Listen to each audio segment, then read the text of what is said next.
Parasite Parking reacted a bit to a situation in Chicago where the city of Chicago privatized all their parking spaces, like in a way sell them for 80 years. So now the situation was that Chicago, the city of Chicago and the public didn't have really access on this kind of parking sites on right and left on the street. And the city even had to pay compensation when a manifestation or demonstration took place.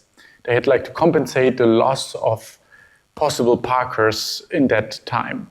And what we did, Parasite Parking was a quite simple sculpture, had exactly the diameters of a parking site. It was a platform camouflaged as a street, like concrete on top, mirrored on the side, but that you could also, like a Lego system, unfold, and suddenly this platform became a living space, a stage, a kitchen, a living room, a bed.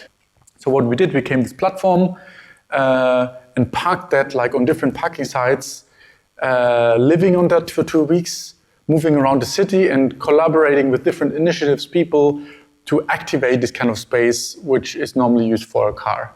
There were talks, there were performances, there were just dinners, there were sharing coffee with people who passed by. On a conceptual level, it also played and used again this parasitic tactics of using a niche.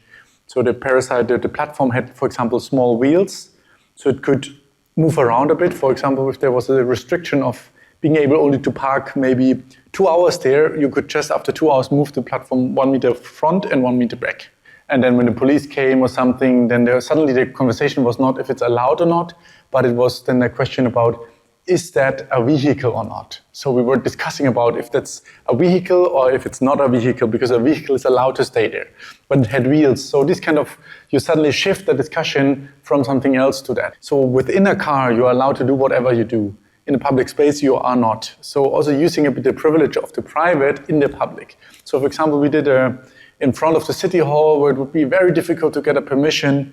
We made an assembly with the tenant unions. So suddenly we had an event there on the platform. So it was in a way in the private space, but in the public. I believe always in the real encounter on the street, in the everyday. And if it's working there, I gain the power there. And if the people feel that it's, that I'm also actually there and also have to see where I go to toilet or to cook, there's again a common sharing, even if it's for a moment. And that's something, which is quite important for me.